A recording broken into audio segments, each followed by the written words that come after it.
एक समय की बात है। एक छोटे से जंगल में एक खरगोश और उसके दो बच्चे रहा करते थे, टोनी और गोनी। वो तीनों एक बिल में रहा करते थे। टोनी एक खेलता कूदता खरगोश था। उसे बिल से बाहर निकलकर खेलना बहुत पसंद था। वो रोज बाहर जाकर खेलता था। वहीं दूसरी ओर गोनी बाहर निकलने से हमेशा डरा करता था। ना तो खेलता था और ना ही बाहर निकलता था। अरे गोनी बेटा, बाहर जाकर अपने भाई के साथ खेलते क्यों नहीं? नहीं माँ, मुझे डर लगता है। शेर आ गया तो, बारिश हो गई तो, सांप आया तो। अरे तो क्या, बिल में वापस आ जाना। चलो अब डरो मत और बाहर खेलने जाओ। नहीं नहीं, मैं नहीं जाऊंगा। पेड़ गिर गया तो, लोमड़ी आ गई तो। गोनी की माँ उससे बहुत परेशान हो चुकी थी। गोनी की माँ तंग आकर खाना ढूंढने के लिए चली जाती है। टोनी बाहर खेलता है और गोनी बिल के अंदर बैठा रहता है। अगले दिन जब माँ खरगोश खाना ढूंढने जाने लगती है तो गोनी से पूछती है, बेटा मेरे साथ बाहर चलोगे? नहीं माँ नहीं, शेर आ गया तो, तूफान आ गया तो। माँ गोनी को समझाने की बहुत कोशिश करती है, लेकिन तभी अचानक से धरती हिलने लगती है। गोनी, टोनी, जल्दी बाहर निकलो, जल्दी। गोनी, नहीं माँ नहीं, मैं नहीं आऊंगा। बेटा अगर अब बाहर नहीं निकलोगे तो यहीं दबकर मर जाओगे। चलो जल्दी बाहर। गोनी डरता है और बाहर आ जाता है। कुछ देर में भूकंप बंद हो जाता है। उफ, भूकंप के झटके। गोनी अब अंदर वापस चलो। नहीं नहीं माँ, अब मैं बाहर ही रहूंगा। भूकंप फिर आ गया तो? अरे बेटा, अगर ऐसे ही डरते रहोगे तो कैसे काम चलेगा? भूकंप तो हमें बाहर निकालने के लिए ही आया था, और वैसे भी तुम्हारी माँ तुम्हारे साथ है। तुम्हें डरने की कोई जरूरत नहीं। तुम बाहर नहीं निकलते हो ना, इसीलिए भगवान ने तुम्हें समझाया कि बाहर आकर देखो दुनिया कितनी खूबसूरत है। जरा अपने चारों तरफ देखो। गोनी चारों तरफ देखता है और उसे सब कुछ बहुत अच्छा लगता है। गोनी अब माँ की बात समझ गया था और कहता है, ठीक है माँ, कुछ देर टोनी के साथ खेल लेता हूँ। सुनहरे शेर का घर। जंगल में राजा नाम का एक शेर रहा करता था।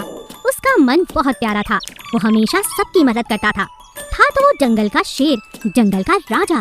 लेकिन कोई भी जानवर उससे डरता नहीं था, बल्कि उससे बहुत प्यार करता था, क्योंकि राजा शेर सभी का बहुत खास ख्याल रखता था।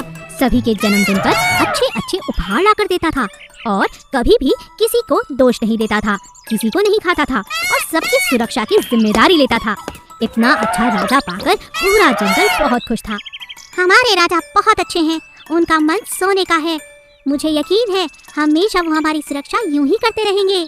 खरगोश, हाथी, मोर, सभी जानवर हमेशा उनकी तारीफें करते रहते और जंगल में खुशी खुशी रहते। एक दिन चिड़िया आकर बंदर से कहती है, अरे बंदर, तुम्हें पता है राजा शेर का कल जन्मदिन है। वो हमारे जन्मदिन पर हमेशा कोई ना कोई इंतजाम करते हैं, सबके भोजन की तैयारियों में लग जाते हैं। हमें भी उनके जन्मदिन पर कुछ खास आयोजन करने चाहिए। ये तो तुम ठीक कहती हो, मैं सभी से बात करके आता हूँ। बंदर अपने दोस्तों के पास जाकर ये बात करता है। सभी उसकी बात मान जाते हैं। मुझे लगता है जिस प्रकार राजा हमारी देखभाल कर रहा है, हमें ऐसा राजा कभी नहीं मिलेगा। कल उनका जन्मदिन है। चिड़िया बिल्कुल ठीक कहती है, हमें भी उनके लिए कुछ करना चाहिए। सभी जानवर राजा शेर के लिए कुछ करना चाहते थे, लेकिन उन्हें समझ नहीं आ रहा था कि वो क्या करें। हम क्या कर सकते हैं जिससे हमारे राजा खुश हो जाएं? अरे देखो देखो, ध्यान से देखो, राजा की गुफा कैसे टूट फूट गई है। रात में जब राजा जी सो जाएंगे, हम आकर उनकी गुफा को रंग कर देंगे और उसकी मरम्मत भी। ये बात बिल्कुल सही है, क्यों ना हम इसे सुनहरे रंग का कर दें? राजा का मन भी तो सोने जैसा है। सभी जानवर इस बात पर राजी हो जाते हैं और रात के अंधेरे में चुपचाप राजा की गुफा की मरम्मत करते हैं और उसका रंग सुनहरा कर देते हैं। अगले दिन जब राजा उठता है तो वो अपनी नई गुफा को देखकर हैरान रह जाता है। वाह, इतनी सुंदर, क्या ये मेरी गुफा है? सभी जानवर एक साथ इकट्ठा हो जाते हैं और राजा को जन्मदिन की ढेर सारी मुबारकबाद देते हैं। राजा यह देखकर बहुत खुश हो जाता है और सबका धन्यवाद करता है। खरगोश और कुत्ते की दोस्ती। बहुत समय पहले की बात है। एक जंगल में एक शिकारी कुत्ता रहता था। वो बहुत होशियार था। वो अकेला था, इसीलिए हमेशा जंगल में इधर उधर टहलता रहता था। एक दिन जंगल में घूमते हुए खरगोश के बच्चों का उसे एक झुंड दिखाई दिया जो अपनी मस्ती में खेल रहा था। खरगोश अपने भोजन की तलाश में कहीं दूर गया हुआ था, इसीलिए वो कुत्ता उन खरगोश के बच्चों के पास जाकर बैठ गया ताकि कोई और जंगली जानवर आकर उन बच्चों को खा न ले।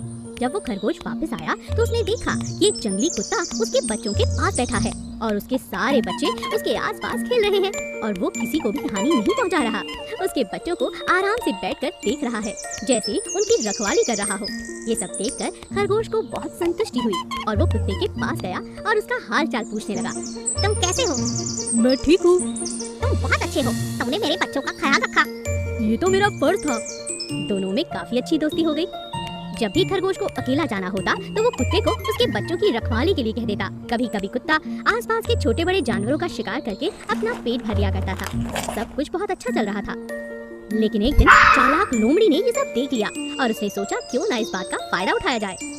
अरे वाह, ये तो बड़े मोटे ताजे खरगोश के बच्चे हैं, इनको खाने में तो बड़ा मजा आएगा। लेकिन इन बच्चों के साथ ये कुत्ता क्यों बैठा है?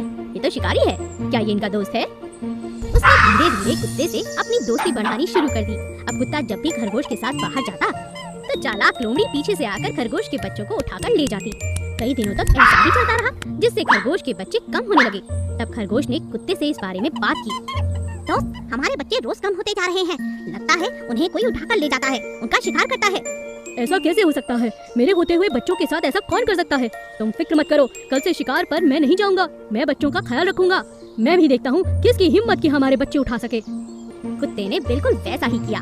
अगले दिन वो शिकार पर ना जाकर खरगोश के घर के पीछे छुप गया। इतने में उसने देखा कि जब बच्चे खेल रहे थे वहाँ लोमड़ी आकर बच्चों को उठाकर ले जाया करती है। उसने ये सब देखा और उसी वक्त लोमड़ी को मार डाला। लोमड़ी, मैंने तुम्हें अपना दोस्त समझा और तुम इतनी धोखेबाज निकली। तुम्हें अब मैं नहीं छोड़ सकता, तुम्हें तो मरना होगा। इस तरह खरगोश के बाकी बच्चों की कुत्ते ने हिफाजत की और अपनी दोस्ती को साबित किया।